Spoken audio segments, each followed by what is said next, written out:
Hey guys, I've tried to record this once already and some shit happened, so had to redo it. Technical issues, you know the vibes. My voice is close to dead because I went to a basketball game today, but I feel like recording. It's like 1 a.m. in the fucking morning, so let's just like do this, right? It's halfway through week 3 of SPL. I'm recording week 1 review of SPL. That doesn't tell you like what's going on with me. That's why I haven't uploaded videos in a while. If that doesn't tell you everything you need to know, then I don't really know what will. So anyway, let's get into this game here, right? So I've already reviewed this game. Like, I recorded the entire game, and then I had to stop because some shit fucked up in OBS. So that was pretty cool. We're gonna watch it again. I'll do the same type of analysis I did before, right? So what I said before, and I think this is valid, is I wouldn't expect Zap lead from Rick necessarily, because I think I tend to think of him more as like I haven't actually like scouted him or anything, but I tend to think of him more as like a tar lead gamer based on the teams that I've seen used. I'm sure he leans more offensively like sometimes, but I tend to think of him as more the team I think of when I think of Rick is the Starmie balance. I think it's like Sutar, Celebi, Starmie, Skarm. It might be Zap meta, something like that. It's close to that. So yeah, I wouldn't necessarily expect Zap lead, but what Zap lead would tell me is Rick doesn't really strike me as a Superman gamer. So I think Rick would probably be using something more offensive with the Zap lead. I mean, it'll be based on the turn one. You'll be able to tell based on the turn one. It's just like, if Zap switches out, then you're might be looking at something more defensive depending on what it switches into. If it just stays and clicks sub or something, then it's probably an offense team. Versus from Czen, T-Tar, it could be fucking anything. It just, like, you have to see what it clicks on turn one, but yeah. So yeah, we see Zap's subs and T-Tar crunches. So crunch, I really wouldn't put C on like a Sutar type of team. I don't think she uses many teams that have Sutar. I don't even know if she thinks Sutar is a good Pokemon. I don't even know if she knows it exists, I'll be honest. So I actually think crunch from C tends to mean it's more like some kind of crunch sub mixed, like crunch sub punch tar or like crunch mixed tar. She really likes crunch mixed tar. So but yeah, I would tend to think that like if she brought a Sutar, it would still be a pretty offensive team, I think. Just like knowing what she tends to use. Rick clicking sub pretty much confirms to me that it's some kind of Doug based offense or just like special offense in general. So yeah. But I mean, of course I know both of their teams because I just recorded the shit, but that would be my analysis based on that turn one. Yep, we see Tar switching and trade break. As I said on the last one, this is super attack invested, right? If it did 96, like 70 is the no attack invest, right? 70, like it's like 68 to 80 or something is the no attack roll. I think, I don't know. It depends on how much HP the Tar has too. 96 is indicative of a lot of attack investment, and you see why on the next turn he clicks Ancient Power. So he's probably he's that Ancient Power mixed Tar that's been running around, so it's probably Fire Grass last two. The Zap comes, and you can see here Rick goes to Claydol, which if you didn't guess by the fact that it's like AP Mixtar and Sub-Zap, the fact that he goes to Claydol over like a Celebi or a Blissey should confirm to you that it's like hard special offense or some kind of some team that doesn't have a better Zap swap. Like, it's a team that tries to beat Zap by just winning before it, basically. And I mean, Doll just takes a Tox here, which is like fine. The Sai is actually pretty big for something later, but it puts it chipping even like 20% on Zap is pretty nice for Rick. So Skarm comes. You actually probably wouldn't expect to see Skarm from C, but she does use she actually used Skarm against Rick in CI Grands, I know that. But she didn't use Skarm at all before that in the tournament. So yeah, but Toxing on the Zap is nice. I think with the doll reveal, it's fine to just throw a Tox because you're probably like not super worried about. I guess the one nice thing would be getting a 1 spike versus team seems pretty good, but I think toxing the Zap versus a free Zap entry is pretty nice. And see, there's the Doug, so now you know for sure it's some kind of special offense team, and you get the spike anyway, which is fair. So I think it's fine. You don't need more than 1 spike. You don't need 1 spike is plenty versus a team like this. We see Zap BP to Coon. So after Doug, you should probably be able to guess. I think that the last 2 are going to be Suicune, some offensive variant, either Modest Crocoon or like max special attack, beam or something. And the last one should be a Jirachi. With a Claydol and a Doug, it should be a Jirachi, but it can be a Metagross. I'm like peeking the fuck out of my mic. Hold on. Sorry about that. You watched like 5 minutes of me peeking the shit out of my microphone. I'll turn it up a little bit again. Hopefully this is good. Hopefully I don't peek the shit. Okay, that is a peeking the shit out of it. I'm sorry I had to expose your ears to that. But yeah, so like I said, so just CMs here, and you can see based on the fact that it's faster than the Zapdos that this is probably timid offensive, if I had to guess, because I don't think C would run a Zapdos that's like that, like 244. I've some people run like 240s, 250s offensive Zapdos that fits in bulk, which is like a fine set, I think, but I'm guessing Rick is just Timid Coon here, if I had to guess. And Timid Coon does pick up the kill on Zapdos. Doesn't get the kill roll, but does end up taking it down with the sand. And that's super major, because the Coon has basically done its job at this point. And now it's basically, the game comes down to, at this point, is the Jirachi like sub-CM, which is manageable. Hard, but manageable. Or is it like max speed Super Rachi? Because if it's max speed, the Gar is like really slow, because it's you'll see on this turn, I think she clicks a Giga Drain. It's like God bless Sedlecious. That should tell you the Gar set, the Gar spread anyway. But anyway, you'll see on this turn coming up. Sorry, I already did all this. I'm kind of like I'm doing like my whole like thought process is completely out of order, just because I already reviewed this game. But the Tarsac and then the Jirachi comes. And here's the thing: if the Gar was faster than this Jirachi, you can just Wisp it here, and then the game ends. Because you can just go to Skarm and roar it on 1 spike forever, or you can go to Celebi and leech. You don't even have to leech, but your Celebi should clean.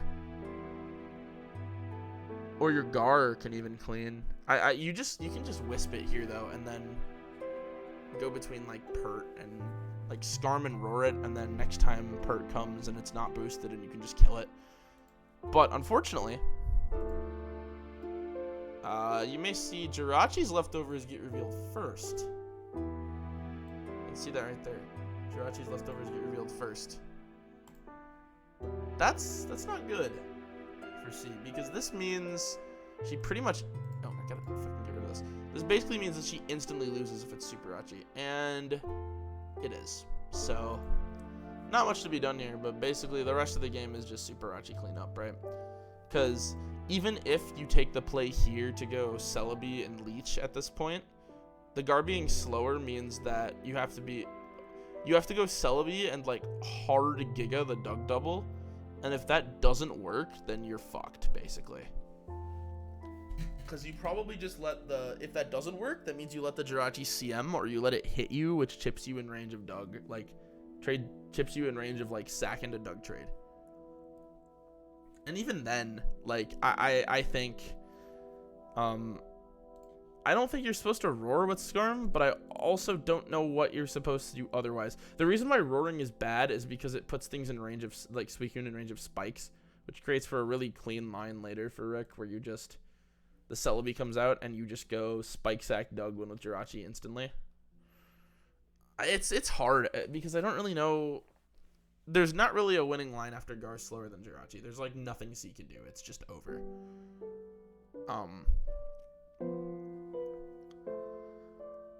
But yeah, I guess I'll give some closing thoughts because this game's over. We'll just let it play. I do like Rick's team choice. I think it's cool. I think the Tar set doesn't make any sense on this team. I think I'd far sooner use like a DD Tar or something on this, but I suppose I can kind of understand in the realm of like Skarm tipping in particular. It's also nice to maybe pick off like Metagross if it's fast. But I think I'd rather just use a Tar that has I'd rather just use some Tar that has the ability to like swap into Zapdos a little bit better. You could use like BKC Tar or something here and feel fine, I think. But again, I don't really hate the choice. I think it's fine. I think trading into opposing T-Tar has merit as well. So I suppose I understand that logic. Like if you can brick their T-Tar, you're feeling pretty good. It's not as expected from a back T-Tar too. So I guess I understand it from that front, but you could maybe just as simply do like some max HP.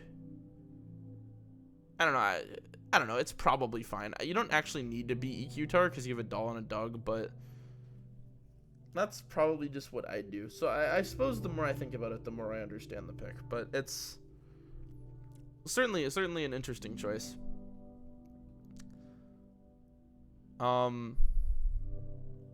This is also not a team I'd expect C to use in 2024. This is something more along the lines of what I would have seen her use in like when I was first starting to play, like 2021-ish. This is kind of what she came up on, the Celebi spikes kind of thing. And I think I don't hate the choice because, like I said in the past recording, I didn't mention it now. If there's two people that have played each other a lot recently in ADV in tournament, it is Super Big Ampharos and it is Bad Dummy. These two played 3 CI sets. 3, which is a lot of fucking Pokemon. And they had to play again week 1 of SPL. So I completely understand with no tournament data prior if they're both like, okay, we're going to go off what we did last time. We're going to try to maybe switch up the style a little bit from both of us. Like, you might expect some weird offense from C, and you might expect some balance from Bad Dummy. And they kind of switched roles a little bit. I mean, it's still a more offensively slanted Spikes team from C, but it's something more along the lines of what Rick would bring, I would think. If you switched the teams in this, I think I wouldn't really bat an eye, I don't think. But I don't know if C would use this, though.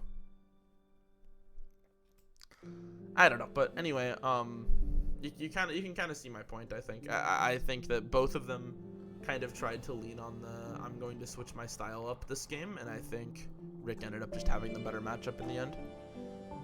So yeah, a pretty clean win from Rick. Nice way to start the season for him. Let's move on to the next game. Behe and PK Leech. I don't remember this one at all. But double zap lead. So Behe is interesting. I scouted him for something. I think it was Row Appeal, and I mean he's like he was just using that one stupid Registeel team. But I think my analysis of him is that he doesn't ever really leave home without a Skarmory. So seeing his zap lead is interesting. I think this might be somebody also who is trying to switch their style in week 1 of SPL. Well, we'll see exactly what happens. But I feel like I don't feel like Rick or fucking Rick, dude. It's like 1 a.m. man. I'm so sorry, but I feel like Behe is someone who maybe if he had a zap would keep it in the back. That's maybe that's like too hard of a read, but I think that's my type of logic based on what I've seen him use. I think he would prefer like cleaner zap more than early game zap, but. Leech leading with Zap doesn't surprise me all that much, actually. Many people think of Leech as like the super staller, but I think of Leech, or Leech has the super stall element, of course, There's the 40 Milo balance. There's the all that insane shit. But Leech also has a tendency to bring some like physical offense slanted stuff. Like I see a lot of like Gyarados. When he wants to switch the pace, it's a lot of like Gyarados type stuff or physically slanted offense. So Zap to me tells me that's probably one of those more physically slanted offense teams. Let's see what happens on turn 1. Zap to Celebi and Toxic. Okay, so interesting. So Zap to Celebi kind of indicates to me that if there's a Scarm, it's like the 6 is pretty defined already. It's like Zap, Celebi, Scarm, T-Tar, Pert. And then the last is like Gar or Arrow probably. And then Toxic Zap at lead. We'll see what happens here. BP back to Zap as T-Bolt comes. Okay. So T-Bolt I think is a fair play there. You can just kind of just spam it here. Yeah, it's fine. This 17. And yeah, you're not really incentivized to switch. I mean, you can just Tox it or T-Bolt again, I guess. But I think you can give Roar maybe. Let's see. You do. Suicune gets roared in, so that should tell you right there. Hold on. Can I pause it while Suicune is out? Can I not be an idiot? This should tell you right here with these 3 revealed. Bihi's last 3 are probably Gengar, Dugtrio, and like Jirachi or Metagross would be my guess. With these 3 revealed, this Suicune is probably either offensive, like CM Hydro Ice, filler last move, whatever the fuck you want, or it's Modest Crocoon. I would think those are the 2 possible options. Still don't know anything about Leech's team. He's kind of just staying in and clicking Toxic and T-Bolt, so. Tox here is super free. You should click Tox. You did, nice. Okay, you can kind of just go back to spamming T-Bolt here, I think. Tox again, interesting. Psy probably comes here. Nope, HP Fire, so it's revealed to be... So that reveals its whole set. It's CMBP, Giga Fire. Okay. Doug gets roared in. So, yep, that should tell you... The other 2 remaining should be Gengar and a Steel Psychic, I think. Probably... Again, it's probably Meta... It could be... I don't want to say probably Metagross, but it's, like, pretty reasonable to assume Metagross, I think. Like, Agimeta.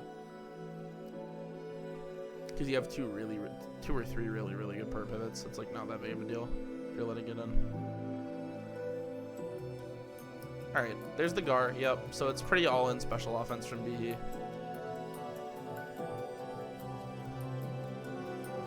Yep, just ices. And turn 14, Leech's Zapdos finally switches out. That's a long fucking time, man. Zap just kind of like staying in and clicking moves. So that should tell me as Leech, like, I'm gonna get my 1 spike. And then I'm going to be getting this Zap in as often as I can looking at this, right? Because his team is completely torn apart by Zap with 1 spike down, especially if the last move, Hidden Power Ice would have been already clicked, and I think the game would already be over if that was the case. But I think from Leech's perspective, I would say you kind of have to just be flexing the Zap in as often as you can. And you're going to be able to get it off a Doug Trap too is the nice thing. But the Zap kind of tears him apart with 1 spike down. So let's get the 1 spike here. Yep, there it is. And then I guess you can go Doll. Sure, I think I probably would have just teched there. Zap Scarm Doll. Interesting. I guess like this is like Zap Scarm Doll, could be like T-Tar meta, I guess. I'm not really sure what Leech's last is. I'm pretty certain of T-Tar meta at this point. Other than that, I don't really know. Psy's not gonna break sub. Oh, he crits it. Nice.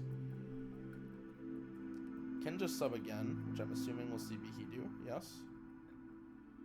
Yep, and the Psy doesn't break sub, so that makes a lot of sense. We're gonna BP to... Or just Hidden Power. Hidden Power I think makes a lot of sense too, because you've successfully completed the doll trade. I think it was either Hidden Power, like BP to Gar, maybe. But I think it's fine to do this. So The Zap comes in. The Zaps will trade down. Leech takes out Behe's Zap, and Celebi will enter. Or actually, Gengar entering makes a lot of sense too, because the revealed two are these two, and there's the Metagross. So I'm guessing that means T-Tar, Metagross, and like I don't know, maybe D-Mance or something, or Arrow. If it's Arrow, it's pretty bad, I think, for Behe, but it might not be. Gar entering is nice because it means that you kind of just have free reign. Ice Punch is nice because it can kind of pick up. And, like, from this position, you can kind of just click Wisp. Yeah, that's fine. Yeah, Mash would have done, like, 50 at best burned. So now you're just chilling. Like, you can go to Suicune, too. The Mash Blitz doesn't really matter. It's kind of annoying. It would have put it into Zap range, which I guess is kind of nice. But, okay, yeah. Why did I think it was Arrow? It's going to be Blissey. No shit, it's going to be Blissey. It's like a balanced team. Sorry, I'm really tired. But it's going to be like Metagross, Blissey, and T-Tar, I think, last three. Pretty slow is my one issue with it. Maybe it's Agi meta? If it's Agi meta, you let it get burned. That's interesting.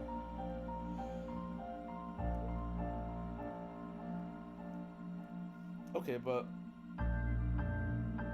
So, it's the other thing is... Hold on, we'll go back a few turns. Revealed Stembliss is pretty annoying because that means it's kind of... It's like weirdly tough to Dug Trap, especially if you don't have Boomgar, which yeah, it looks like based on the fact that he hearted it in here, you'd guess he does. And I'm guessing it probably is based on the structure too, but he gets to keep his Gengar a little bit longer to stay threatening by not booming there, which I think is a nice play. I would double back to Gar here. Surfs, okay. Which is fair, I think, because you get to pick off the Scarf. Now, low HP Zapdos comes in. You don't live, but you have free Celebi. Not free Celebi entry, even because it's at 50. 38. Oh, you could have just stayed in T-Bolted, man. Or like Roared once, and you just instantly won, I think. CM happens once again. The Roar occurs. Gar comes in on Beam. It's going to take 35. I'm guessing we're going to see Gar Boom here. No, he T-Bolts. What a play. Nice. T-Bolt puts you really far ahead, actually, because this is going to do a shit ton to burn Metagross. I think he probably switched to Coon,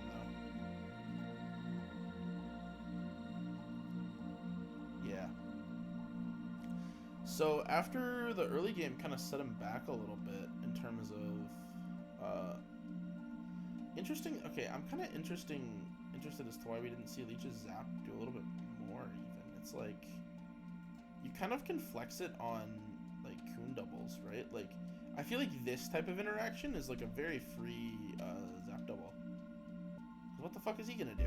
He's gonna T-Bolt the burn? I guess T-Bolting the burn meta is fine, but if he's shown that he's going Coon, I think he could probably just double there. I think the solution to like really converting the early advantage for Leech was to just like keep doubling his Zapdos basically, and then you can maybe transition that into like CM Blissey or win for last like T-Tar eventually. I'm guessing it's T-Tar anyway. It might not be, but Doug comes on Blissey. Nice, good double from B. But that does it up, and now Gar comes, and we'll see if it actually booms here. It doesn't. Wow, really patient on the trigger here, which is what you need to do, because if Leech catches any of these it's like super over for you. The nice thing is now you have burned Metagross and Blissey versus like burn a Metagross in T-Bolt range, so you can kind of just spam it, especially because there's no sand, you're healing. So this is like fine, I think. It's pretty good, actually. Especially if you can find a way to get your Gar, like, if you can find a way to kill the Metagross.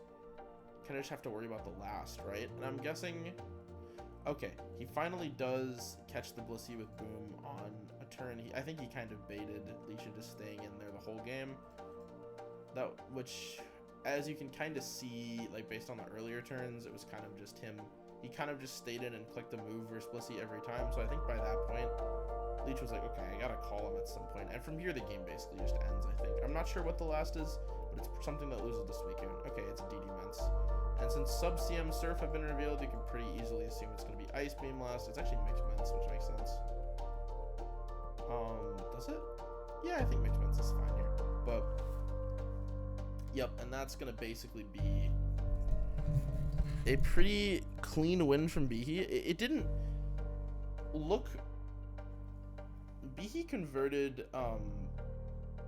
very nicely off those Gengar turns. I think he kind of realized how big of a threat his Gengar was in the mid game, because he kind of can just abuse Blissey to get free kills and free damage. I think from Leech's end, he kind of didn't realize he was in a situation where he had to make a play, because I think he kind of thought, oh, I have CM Bliss and I'll get the Garboom eventually, and if I get the Garboom eventually, then my CM Bliss probably just wins. I would guess I don't blame him for thinking like that, but Behe kind of just never gave it to him. Like, that was very good realization by Behe that was how he was going to win, was by using the Blissey to get extra kills with the Gar. And yeah, I don't know. I thought that was very nicely played. I think if you hit mash earlier in the game, like that, like, it doesn't get to do nearly as much, but I think also, I don't know, I thought it was played pretty. I think also Behe had to stay on Wispy there, because otherwise, what the fuck was he gonna do? I'm guessing his last is probably a Jirachi or something, which could maybe have done something, but I think the Mixed Ments probably would have cleaned if the Gar ever died before Blissey died. So yeah, that was pretty nicely played from Behe. I think he did a great job of setting up that boom turn. And yeah, I think Leech played fine for the most part. It's kind of just like, I don't think he knew how to convert his early advantage in the way that he needed to win, and I kind of don't think he realized quickly enough, or maybe even at all, that his Zap was kind of the threat that was going to be needed to win. Because once you have the Celebi at 50 after Zap switches and you have the one spike, it's like, dude, given what he's done in this early game, like, your Zap just wins. Your Zap should just rip through him. It's low though, so I get maybe you don't really feel comfortable doubling it in, but I think that was how you were going to win this game. Is just like double it in on Suicune turns, or just get it in off sacks and just rip through the team, because I'm guessing his team can't really deal with it. It would have had to be like Doug Pivot eventually, and if you kill that, then you just win. If you kill that, then it's like he has no T-Bolt resist, no like real way to answer T-Bolt anymore with Celebi so low. So yeah, yeah, all right, well, pretty clean win from Behe. Also, Leech's last was Mixed Ments. Okay, it's Sandless? This type of team, Sandless, is interesting. I understand the Mixed Ments to help with the speed issue, though. Okay. Yeah, I thought it was a pretty good game. Let's go on to the third game of the week. Jester versus Leo. So let's check out these leads. We have T-Tar versus Jirachi. So Jester was subbed in this week after M-Dragon couldn't make it due to something. I'm not really sure, but Jester got subbed in. I don't think it was ever actually. I don't know if anyone actually knows why. I might know. I don't know why. So, but yeah, Mariano could not play this week. He did play week 2, and his week 2 game is pretty funny. So I'm excited to review that. But instead, we get Jester in ADV this week. Jester in ADV, I feel like he's kind of an overlooked player. I mean, he's my friend, so of course I'm going to be a little biased towards him, right? But he's kind of an overlooked player in my eyes. I think a lot of people, when they think of him, maybe right now they think of him more for GSC, because he had a great year in GSC after SPL last year. SPL was kind of a nightmare for him last year. He had didn't do the greatest. I think it was kind of a learning experience for him, and since then his year has been pretty good, and he's basically beaten everyone in ADV, to my knowledge. Besides, like, ABR, who I don't think he's played. It's like ABR, the major ADVers who Jester hasn't beaten at this point are, like, ABR and, like, Triangles, I'm pretty sure. And he had a great year in GSC, too. I mean, he got, I think, 9th, I think, in CI with a slew of really good wins. He beat Roro in ADV and GC just before that. And yeah, then he won GSC Majors and came 2nd in GSC Circuit. So he had a pretty good back half of the year, all things considered. And so it's kind of no surprise to see him in SPL. Leo, on the other hand, is someone who I'm a little surprised to see in ADV. But I think given the way that the Cryo's drafted, it kind of makes... Like, it's... I don't want to say it makes sense, but it's like... They've kind of forced their hand because they drafted HCLAT, right? And HCLAT was signed up... HCLAT's benching until playoffs is the thing. That's how his sign-up worked. So that means Leo will be the starter for now. And Leo, he's a pretty good ADVer in his own right. He's been in CI plans like multiple times. Had some good wins there. I mean, he did well in... I know he did well in like ADV seasonal a while ago, and he has some decent... Okay, I don't really know what results he has in ADV, but I've played him, and I know he's like solid enough to the point that he understands. Like, he's someone who understands what's going on in game. Maybe not quite at the level of some of the other people in the ADV pool, but it's good enough to the point where he'll probably win a few games. Is what I'm trying to say here, but he is kind of known, Leo is, for being a bit of an like ABR bot a little bit, which is not the worst thing in the world, but some of ABR's teams are a little let's just say I don't like them. But I think he's made some pretty solid stuff, and I think Leo tends to use mostly solid stuff too, which is good, I think. So, but yeah, let's get into this game.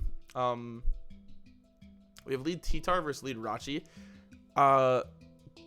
You'd think, based on the dynamic of how these two usually work, that T-Tar should stay in versus lead Rachi, but lead Rachi is actually kind of a giveaway that it's going to be either HP fighting, dynamic punch, or toxic. To T-Tar, and any of those hitting your T-Tar is usually pretty bad. So switching out turn 1 is pretty reasonable. Now we're probably just going to see hard Scarm from Jester if I had to guess, if he has it. Otherwise it'll be hard Pert or something. Leo will probably just click his move, so we'll see. Hard Scarm, and it's D-Punch. So this means Leo's loaded like Casino Rachi. And this means it's either like the lead Rachi, Pert Celebi, Arrow, Scarm, T-Tar 6, which I have seen Leo use before, and I know he likes. Or it's some like old linear import with like D-Punch, Slam, Firegrass, Rachi, or something like that. I think Linear used that set. It would be an older team, which I don't know that Leo would be using. So based on that turn 1, I think you can kind of safely assume that it's just going to be, you can assume that it's going to be Jirachi, Celebi, Pert, T-Tar, Scarm, Arrow until further notice. But D-Punch, and then we have to see what other move it has. So clicking Protect here I think is good. It's Thunder. So we're going to go back. We're going to go to our own Jirachi, which Jirachi after Scarm, T-Tar, probably, it could still be any Jirachi set realistically, but I don't even know. I think you kind of just have to play for all here. It's kind of hard. Pert comes. Yeah, that makes sense. You're probably seeing Fire Punch. It is Fire Punch. And we'll see what happens here. Scarm comes on Toxic. So now you know the Jirachi set. It's Wish Tech Blast 2. It's Fizz Def, presumably. So now you know Jester's on some form of balance team. It could be the one that's like Pert, Mixed Ments, and fuck, what's the last on that one? I don't know. Blissey, maybe. Could be like the Pert, Mixed Ments, Bliss team. If it's that, I don't even know if it's that. It'd be Fizztar with that. And Leo, what Leo's revealed so far pretty much confirms what we already knew. So, yep. Trading here for 1 spike is fine, but a little risky because if your Scrum gets burned, the game's probably just over. T-Tar comes. It's Lum T-Tar, so that's fine. Protect on EQ.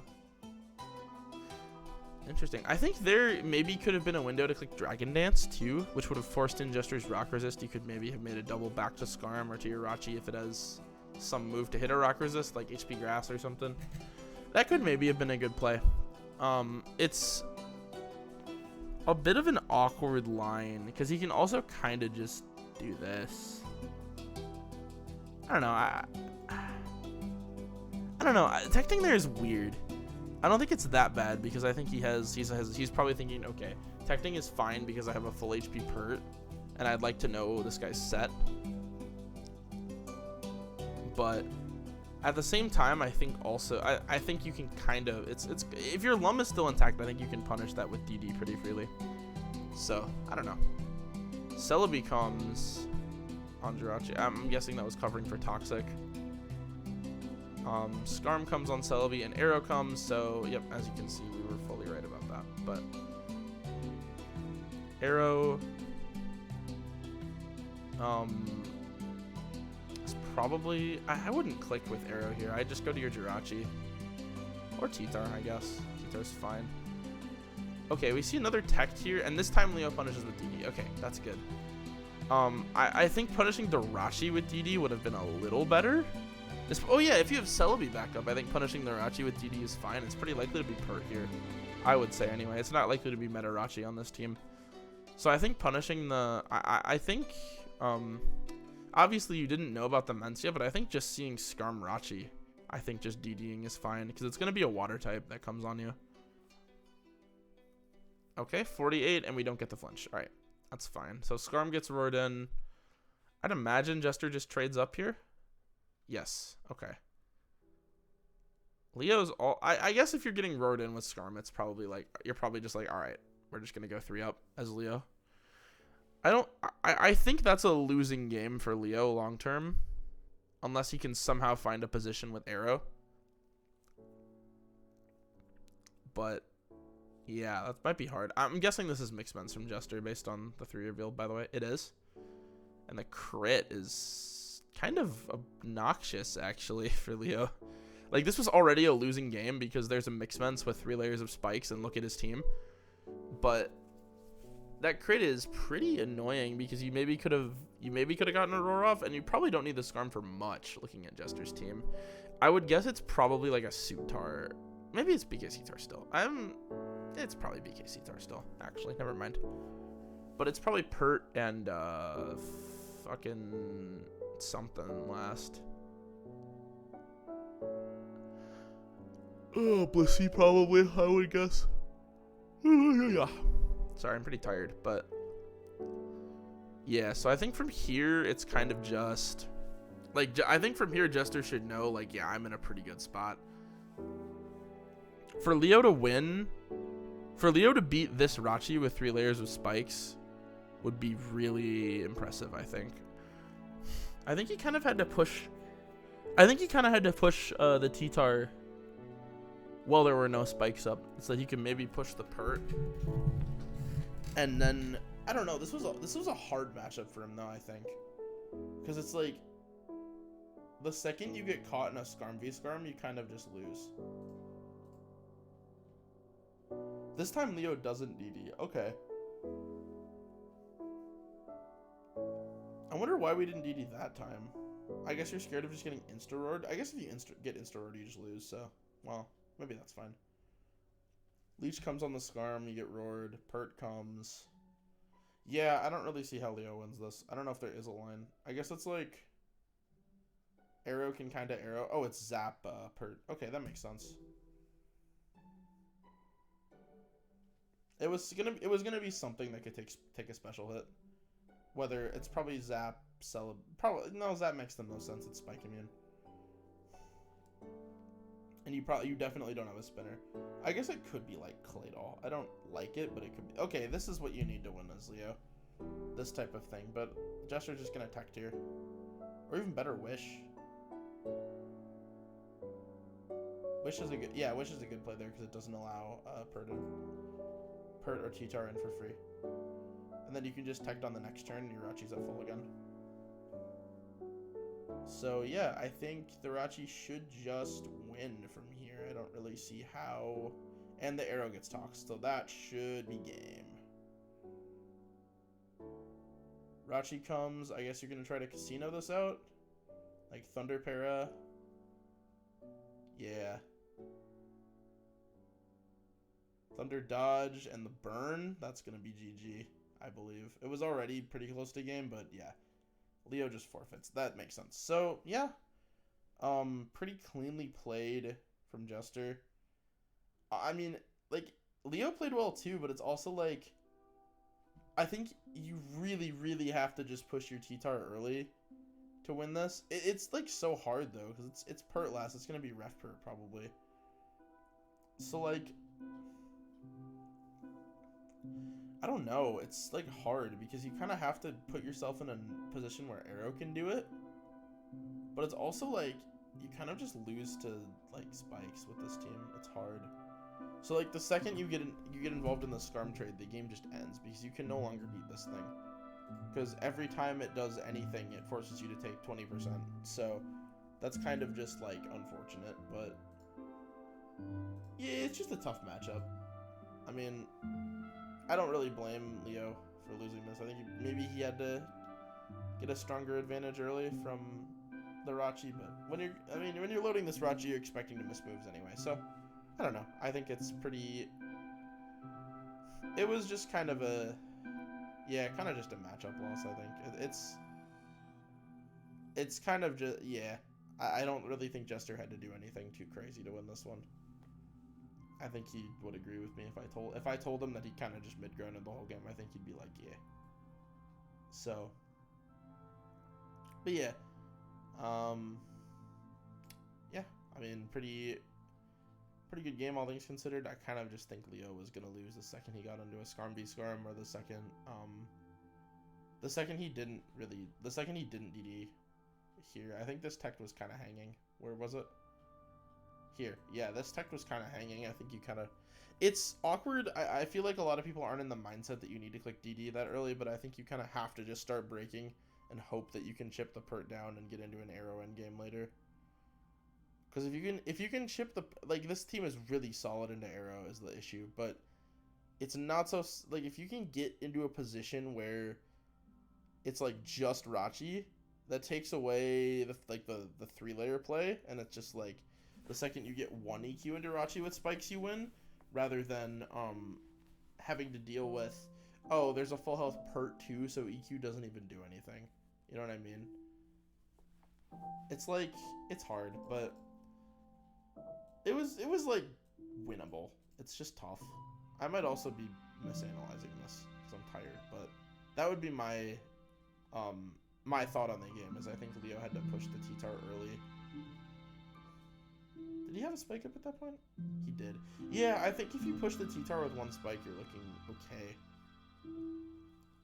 Because Jester has to switch out, probably to Skarm, and then... Yeah, I think... Yeah, I don't know. I think that's what you had to do at that position.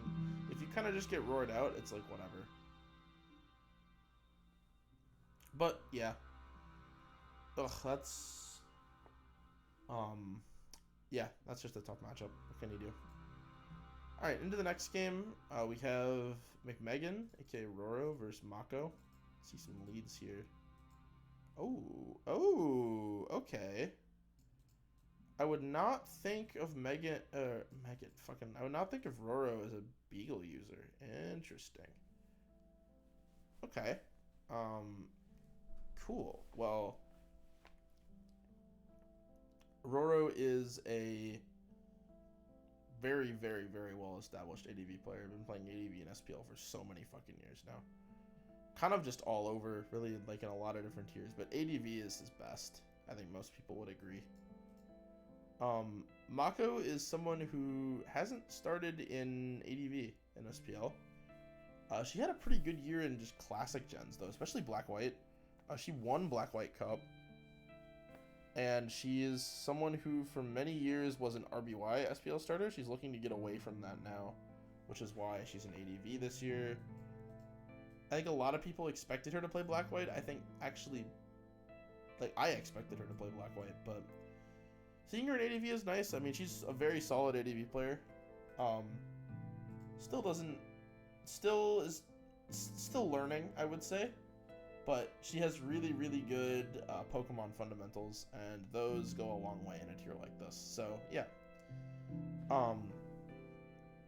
we'll get into the game here. Smeargle should be EV'd to live Zap T-Bolt, so yep, spike into T-Bolt, get the Salac pops, and now we're gaming. Spore comes out on the Zap. We're just gonna lay. We're just gonna lay until something comes and kills us. Fori. Is it just boom or is it hard guard? Hard guard. Okay, sure.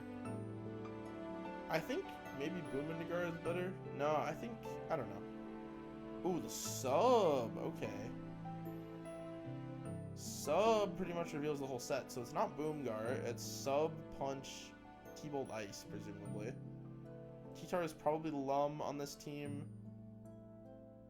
It is Lum. It's Lum DD. So the DD... No, it's actually leftovers. I'm stupid. Yep, Pert comes on the DD. So we're probably just going to see T-Tar trade into the Pert here.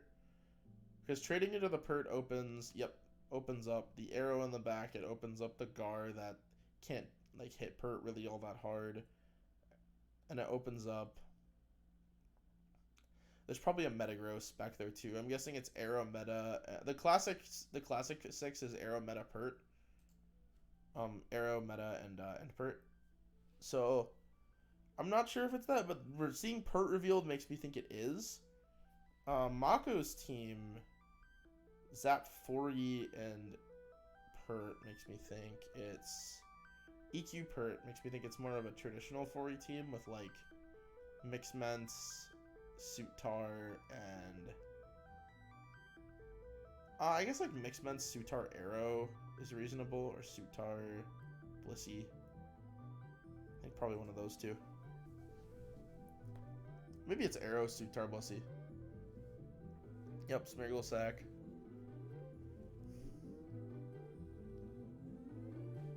But I think Sutar, Blissey are pretty much guaranteed from Mako's end.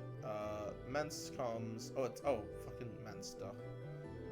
It's gonna be. Wait, Mence. Is it gonna be Mence Meta? Yeah, it's Mence. Probably Mence Meta. It's probably not Arrow with Mence. I think you kind of just pick between DD Mence and Arrow on these teams. Fori comes versus Mence. Yep, HP Fly. 14% out. You can just click whatever you want. Before he comes, is it gonna boom? No, it's at the second layer of spikes. I think that's pretty reasonable from Mako's end. Yep, the Blissey comes, so it's gonna be Blissey and Sutar and probably Aerodactyl. The sub comes again. Interesting that we... Okay, I'm kind of interested as to why... I guess you can't really do anything, can you? Like, Gar comes on this, your Fori's probably walled. You can't go T-Tar because it's just going to sub, so I guess you're thinking Blissey is a better sack. That's fair. That's kind of just tough, honestly. Gar comes... Oh, it is Focus Boom. Interesting. Is it Focus Boom T-Bolt? Probably. Yeah. Okay, sure. I see that. Endpert comes. Yep, it's Crunchtar. That makes sense. We're going to see Endpert go down to its Salac here. And then it gets a lot of kills here. If it's Ice Beam, it should get all, actually, from this position. Nope, there's a Doug. Okay. There's a Doug. Okay. That's about the one thing Mako could have had. Doug does make sense. 40 Doug is like an older style, but Doug is it's something that makes sense on these teams because it's T-Tar, it's EQ-less T-Tar, and your only option is like EQ Pert, so it's nice for like CM Rachi, CM Celebi. But I think you can kind of just do the same thing with Arrow. So a lot of people use Arrow there nowadays. Doug still does make sense, though. Mixed Ments also helps with that a little bit. Or like a fire type.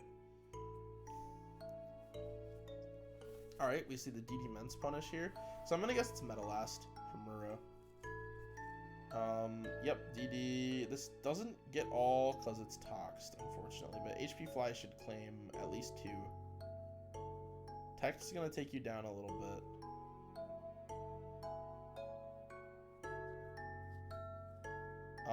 Mako. I think you were supposed to hold the pert there. Yeah, I think you were supposed to sack. You're pretty sure it's Meta Last, right? So I think you were supposed to sack Fori, because it's not going to do anything to Meta. Pretty sure you were supposed to sack Fori and hold this for an extra turn of Tox. Do you need it, though? Hold on. This is a kill 25, so it's taking 25 at the end of the turn. No, it's just one more. You're fine, actually. It's the same either way. I'm overthinking it. It's fine. Yeah, so you kill the Fori, but it dies. And then it's probably going to be Agi meta that's going to live the Doug EQ. Here we go. Now we're gaming, ladies and gentlemen. Roro has set up a very nice win here. Unfortunately, I know what happens on the last turn, so Roro's actually set up an 85% win. And we see that 15% come into play there. But very cool team from Roro, actually. I think the Sub Punch Gar is pretty interesting here to bust up the T-Tar Bliss type TSSs. Gar had a really nut matchup here. That was very cool. Yeah, I think this is an interesting choice from Mako. But yeah, I think this is pretty. I think Smeargle is also something I never would have expected to see Roro use, but it was a it worked. I mean, the team worked very well. I think it was I think Smeargle plus Gar had a really good matchup here. It's just came down to hitting mash at the end, and Metagross unfortunately did not want to do that, so unfortunate. But yeah, I'd say Roro held a pretty commanding position for most of this one. Like that's just unlucky. Like, you just lost to 15%. But yeah, I mean, it's not like Mako was like playing badly either. She just kind of couldn't get out of the Smeargle vortex early. And as soon as Pert got traded into with T-Tar, the game was going to get so much harder because of these two in the back. Also, if she didn't have Doug, she's lost to N-Pert too, is other things. So that's pretty funny. But yeah, I think Fori teams kind of are just at a natural pacing disadvantage versus like a Smeargle team. Like, from lead, I'm not really sure what you're supposed to do. It's just like hard. Especially with Zap lead, it's like, well, like versus T-Tar lead, versus T-Tar lead, it's like, at least you can just stay and wake up, maybe. Versus Zap lead, it's like, you can't even kill the Smeargle, so it's like, yeah, you just get to, like, they just T-bolt you into Salak, and all of a sudden, they get to sleep, and then they get all their spikes, and it's just like, oh, well. And they know you never get to spin, because you have 4E. It's, especially with Sub Punch Gar, it's like, you're never, ever getting to spin. So, that's kind of, like, just a rough matchup. I mean, Mako did what she could, and she did end up winning, right? It was because of a mash miss, but she did end up winning, right? It's just like, yeah, she did what she could. I'm guessing this EQ may have been a roll after 2 spikes, too. I'm not really sure, but if she did get the EQ roll, she also just won. So, yeah, I don't know. It's kind of a wild game. Very good game, I would say. I enjoyed this one, but it's definitely like, yeah, I mean, it's just kind of an example of like the inconsistencies of this team, though, because of this. That's just kind of a Metagross thing in general, though.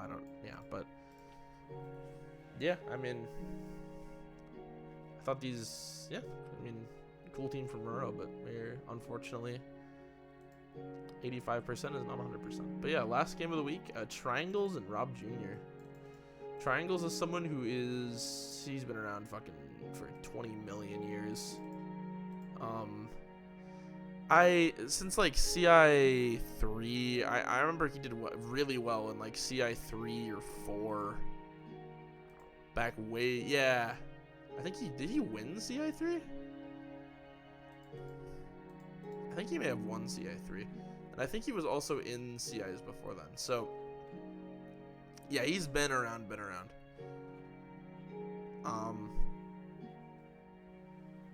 And yeah, Rob is someone who is pretty new. I mean, played ADV last year, played ADV in CI, has been in like play-ins. He's someone who I think he's definitely an ADV starter in this pool, but he's someone who's probably on the lower end, I would think. Doesn't have any super great results. Well, actually, yes, he does. He did well in Cup. Never mind. He did well in Cup this year. That's right. I think he got like, did he get second? Or like top 4? I forgot. He did like really well though. But yeah, I mean, he's had a good year in ADV, I would say. I think he did fine in CI too. I want to say he got top 8.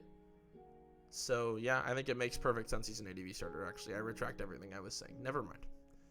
I think he's like, based results wise, I think he's perfectly fine. I think he's somebody else that kind of also gets seen as like an ABR bot, and I think that's like, yeah, I don't know. I think Rob's also kind of one to, my analysis of his games is he's very solid like 90% of the time, and then he'll make like one play where it's like, what are you doing? Or he'll like fuck up an endgame and it's like, oh man. But it's the 90% is good enough to outweigh the 10% a lot of the time.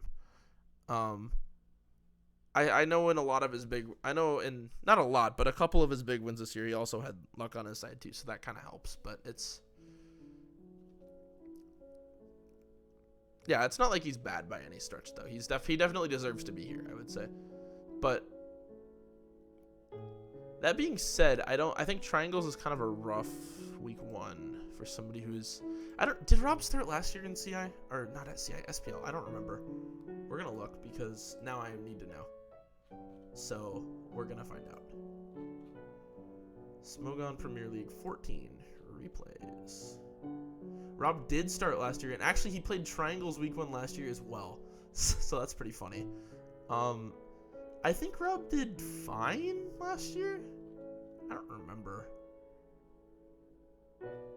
Let me look at okay. Yeah, I mean, I would say in the pool this year, I'd put Rob. It's like Roro, C, Bad Dummy, Behe, M Dragon, Triangles. I think I'd all put above him. Yeah. I don't want to order it, but it's like Roro, M Dragon, Behe, C, Bad Dummy, Triangles. So he'd be 7th, but the gap is really not big. It's really, really, really not big. And I think he's perfectly capable of doing pretty well in this pool. I think pretty much anyone in this pool is pretty capable of doing well. So yeah, but we have Tarvitar turn 1. A lot of shit can happen here. You have to respect Skarm double. So we'll see what happens. As immediate Skarm double, immediate Fori double. So that should pretty much tell you what's going on Rob's team. T-Tar is likely to be Suit. It's going to be Fori. It's going to be Pert. It's going to probably be a Zapdos or a Mixments. It's going to be a Blissey. And then there's going to be something else. Maybe like a Wish Raji or something. It depends on the team structure, but it's pretty likely to be some type of balance like that. T-Tar Skarm could be pretty much anything from stall to like Skarm offense. So the next Pokemon that comes out will tell us a lot. Or the T-Tar set even. Double back. Is this Fire Blast T-Tar? Focus Punch. It's going to hit the Pert for 41, so that's Fizztar. Okay. Skarm Fizztar means it's probably some kind of like Skarm, T-Tar, Pert. It might just be Big 5. But it's like that vein of pacing.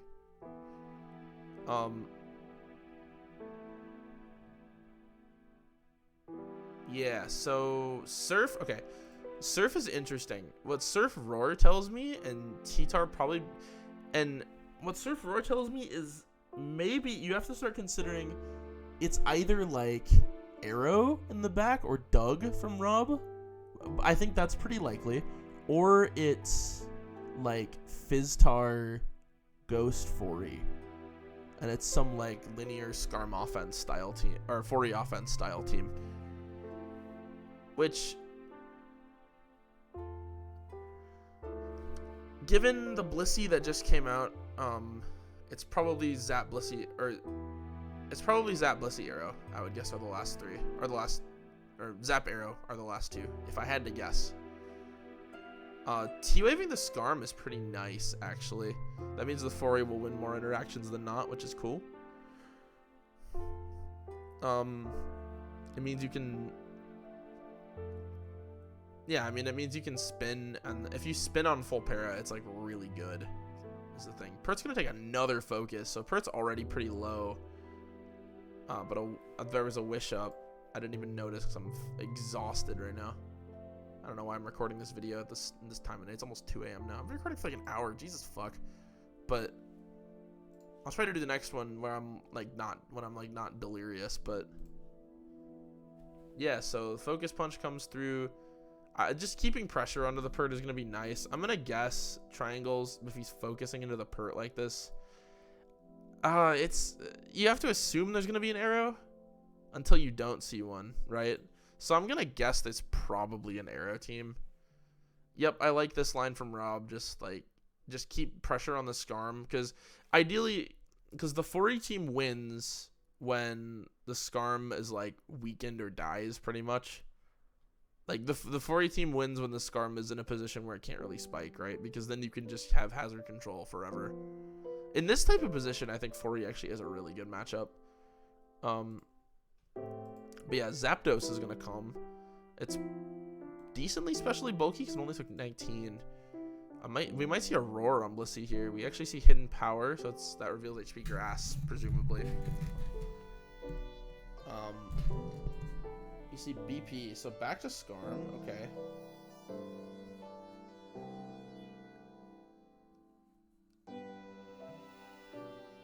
Interesting that we didn't see BP like a physical threat. And if you've been slow rolling Gar, now's the time where you're gonna reveal it. Yep. Okay. There it is.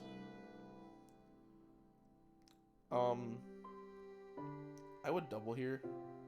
Yep. Pert's a good double. You catch the T-Tar. I think that's also the other thing is. Okay, I think this turn here on turn 20, right? Like from here, I think it's a little greedy, but I think it's reasonable for Rob to spin again. Is the hard thing. I guess you can't. No, maybe it isn't, because you can't risk Fire Punch, right? If it's Fire Punch Gar, it would click it on that turn and you'd instantly lose if you tried to spin again. So I think actually just scouting the set is probably better. Yes. Okay. So switching out there probably tells you that it's not Fire Punch. It's probably just like T-Bolt, Ice Grass, Wisp, Taunt, or probably Taunt, right? Yep, the Sutar comes. Rob reveals his own Gengar. Okay. Gengar was not something I expected. But that would take like the Zap slot. So I'm guessing Rob probably still has an arrow. It could be like Garments though. Or Garzap, I suppose. So his Gar probably has a grass move if he's going to it here. We don't see it. We see Wisp come, which is good. I'm guessing Dante's Zap is not rest or any way to remove the status, right? BP, nice. We bring in the T-Tar. Okay, T-Tar can put on a lot of pressure with spikes here. Yep, I actually think EQ is a good play there. Hits Pert harder while still covering for Bliss just tossing you. Focus here is good, yes. Pert comes on focus. Blissey is like low though. Blissey can't switch into Zap anymore. So that's nice. I think if I'm Dante here, I have to be thinking like, oh, that was a Roar probably, or so that's a rough full para. If I'm Dante, a second ago I was thinking, damn, my Zap's in a really good spot, but now Bliss is back at full, and it's like, okay, well, that's rough. But third spike probably coming here. Nice. Okay. And I think Dante is still pretty well positioned here because Gar plus T-Tar. Interesting. I think at some point, this is the kind of matchup, Fori versus Skarmgar is always hard. I think you kind of have to make an aggressive play in the Spike War, where you either have to double your Gar, double T-Tar on Gar, or you have to spin on Gar switch out to try to win the Spike War. Spinning is a less effective play because it simply just resets it, unless the Skarm is like dead. I think here Dante is pretty likely to stay in, especially if he has a grass move on Gar. I think here Dante is pretty likely to just click Wisp, yes. Rob just gets his third spike. Okay, that's fair.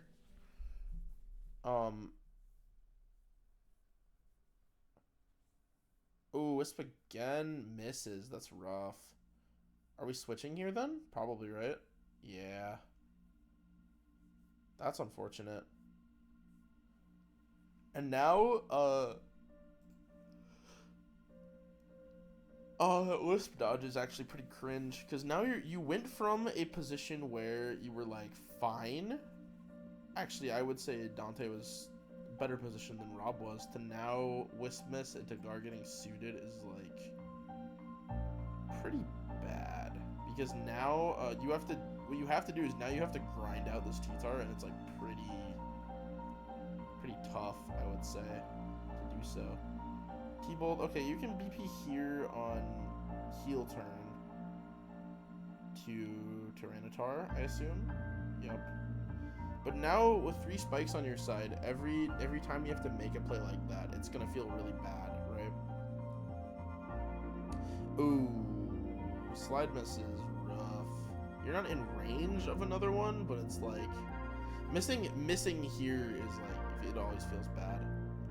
Toss again, yeah, makes sense. I would maybe EQ here. Did we EQ? Nope, just slide. Okay, that's fair. It does 16 to pert.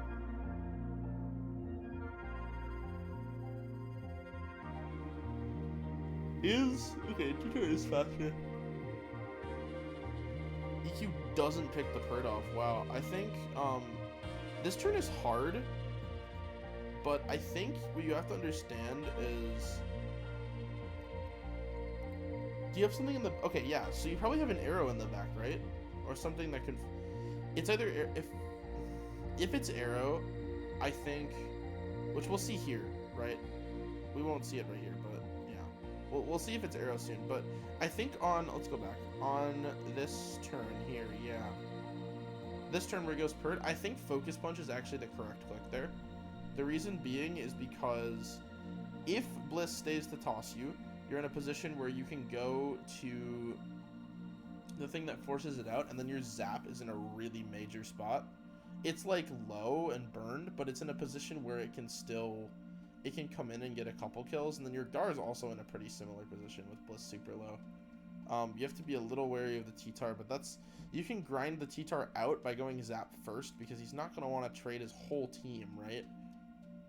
And Zap should beat this guy, this guy, this guy, this guy, with Bliss dead, right? So, with Bliss in a position where it's forced to switch out, I think Focus is correct there because it catches Bliss heal and it catches Swampert. And if you catch the Swampert switch, your arrow's in your arrow, like, with Burn to Fori, your arrow basically just wins with Slide Lock. And the other nice thing is if you slide the T-Tar once with your arrow, your Gar is also in a really good spot. Now, the reasoning for not making that play, I suppose, is that you're worried about, you think it doesn't really matter because Rob probably also has an arrow, right? So I suppose I see that, but I think that's a way you could maybe make progress there. Or EQ even would work if you're worried about Bliss staying. I think EQ might be a safer click overall.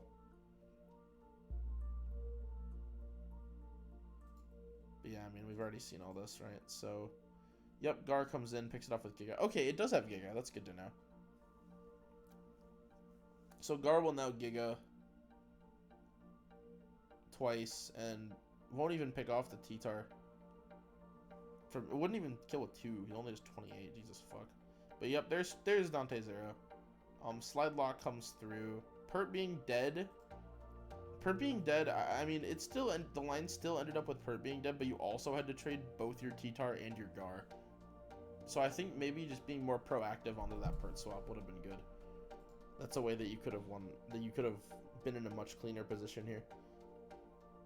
But yeah, I mean, you're probably seeing yep, the spin comes through, and that's rough. That's a position where if you still had your Gar, you would have been in a great spot. Because you could go to it there, and then either the T-Tar has to take a bunch of spikes and it gets ground out. We'll see. Yeah, that's rough. You don't, not like you have a better play than go for flinch there, but that's rough. If you got the flinch, I think you won though, so. Yeah, that's probably a forfeit incoming here. Doesn't yet, okay. Yeah, I don't see how you beat the Bliss now though. You have, like, yeah, I don't see how you beat it. You have to, like, you can reset layers, I guess, and do what? Your Zap is burned is the issue. So you can't, I don't know though. And this is parried, so it's like, it's going to get full parried, you're going to lose. You can't even phase it, yeah, it's just like doomed, I think. Yeah, there's nothing you can do at this point. You can try to crit it, I guess.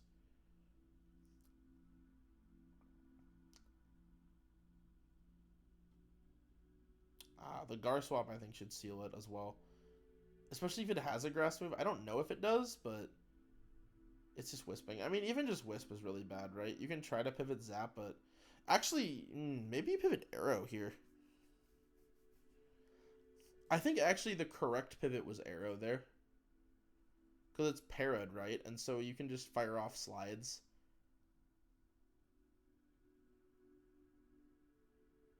BP. What did this do for you that just going hard Arrow didn't on Wisp? Nah, rough. Yep, that'll be the forfeit right there. We're playing it out, okay, well, but yeah, he's basically already admitted the game is over. That's unlucky. Okay, dodging Wisp is nice. But I think, again, I think you're supposed to tech and then just go to Arrow. Well, no, it's at 20, never mind. You can maybe, never mind. I forgot it's, yeah. I mean, now you just have, now you just, like, lose, because Debond comes. You can maybe, no. No. I think, yeah, that's hard, though.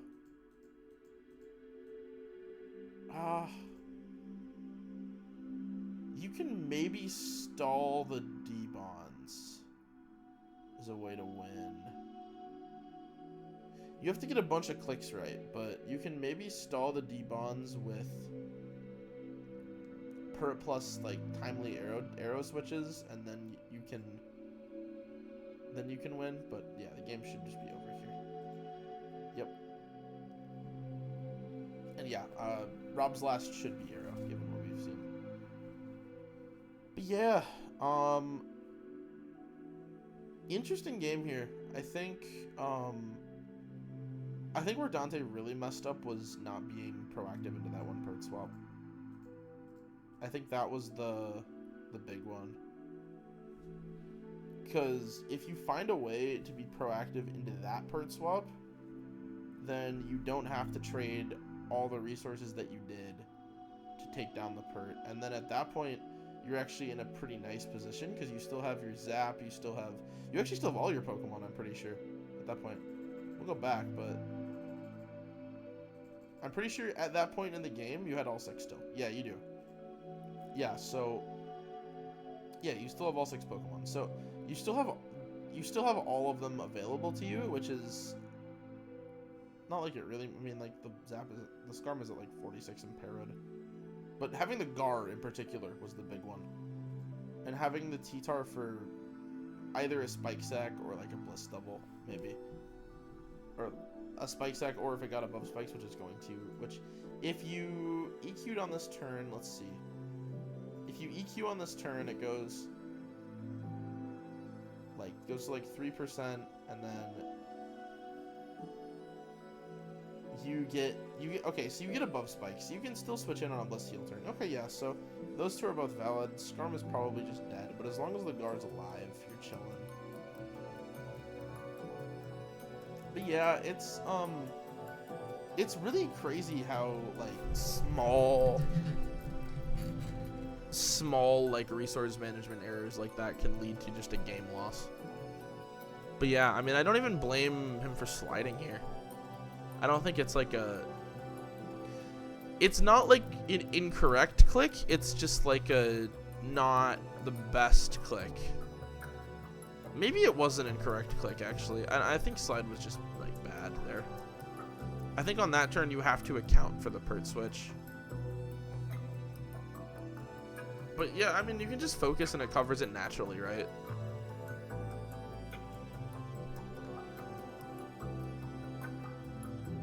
I understand also, because if he stays and tries to heal on slide, it's like real bad for him, and if he gets flinched, so I guess I get it.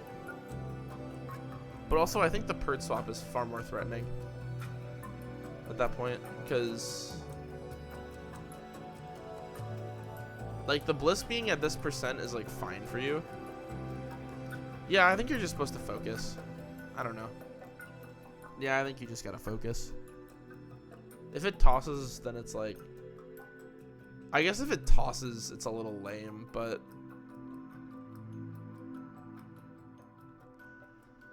if it tosses, it's also just like, I don't know. If it tosses, you just go to your arrow, and then your arrow starts getting, like, you go to your arrow and slide lock, and it's like fine, because so the pert takes a bunch of spikes. I don't know. I think it's fine to just like focus there. I've harped on this point. I've kind of done this with every game where I've just said the same thing 20 million times. I'm sorry for that. It's like 2 a.m. I'm really tired. But anyway, yeah, my takeaway from this week is that I thought the best game was the Behe game, I think. Overall, I think Behe played the cleanest game out of anyone. Maybe Roro did, actually.